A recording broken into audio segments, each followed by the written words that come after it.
which now they're really, really struggling. So the question I really wanted just to pose and ask at this moment is that you talked about the preparedness. We learned from the COVID-19, as it were. Right. And I think also the Ministry of Health came up with a robust policy on preparedness when it comes to pandemic. But it seems, looking at what is happening right now, it could be woefully inadequate in trying to contain a pandemic as it stands. Because we've not really been given even maybe a drill or something like that to know as a country how robust and how tight is our health infrastructure. Yeah, Dibala, I think what you're raising is an important question, and I think, as my two colleagues are also saying, you know, Kenya is a very fascinating country. And in fact, just today, I was telling people that Kenya ni nchi ya maajabu because, let me just say it, I was in Kemri, I went to Kemri for the same things, these containment things. And Kemri happens to be my neighbor for like the whole of my life. I had no clue that Kemri had the facilities that they had in there. Here I was, I'm an extremely exposed Kenyan. I had no idea at all.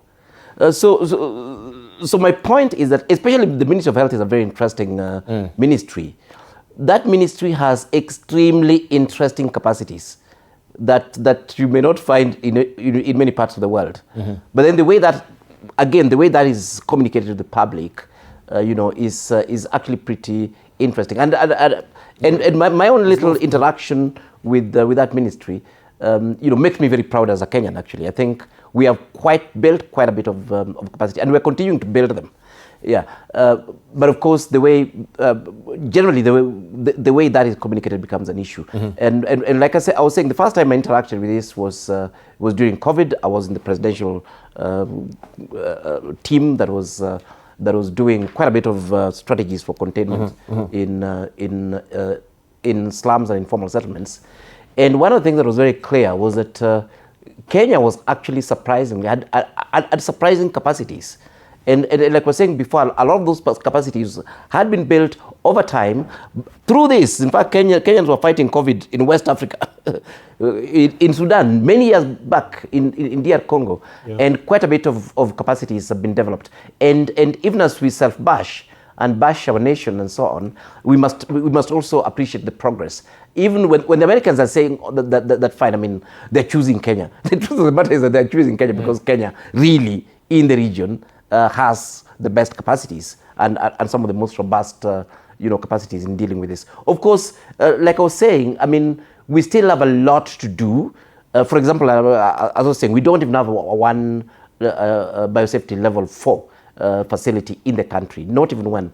And of course, that's the one that would be ideal for things like Ebola and so on. But we have a number of level 3s and so on. Yeah, so we definitely have that. I think for me, what is lacking in the country generally, and it's not just Ministry of Health. I've even told my colleagues at the university that our relationship with the West, you know, we need to be more strategic. We need to know what we want out of those relationships.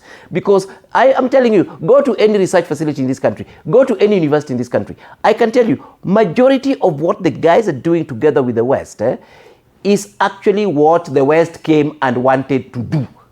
If you ask my University of Nairobi here, even those Cambridge and so on, if you ask them, guys, what is your strategy and how does the West fit in your strategy? That is something that's lacking all the way from the village headman to the best institutions of this country, all the way to the presidency. That is the US coming to tell us, this is what we want, and we just proceed to implement it. Because I'm putting myself in a situation where, I've told this, in fact, I was just telling the guys at the university, that it's time now, as a country, as researchers, that we reject some proposals, because they may not be in line with our own, you know, interests and strategies. And I was telling us, guys in the university, develop your own research priorities so that when France comes in, when the US comes in, you can tell them this is what we're planning to do as University of Nairobi and so on and so forth. And to me, this is a quagmire we've got involved in here.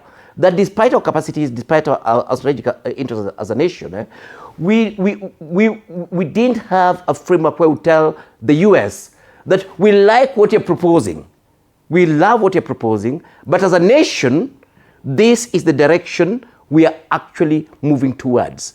We don't mind having an additional facility in Kenya. We don't even mind enhancing some of the facilities that we actually have in Kenya to accommodate your people, to accommodate all these other nationals within the UN and others. To me, I think that is the problem, so that we end up with the West literally dictating to us what we need to do. But it does depend also, how did we come to the table? Did we come with this conventionalized framework of a Messiah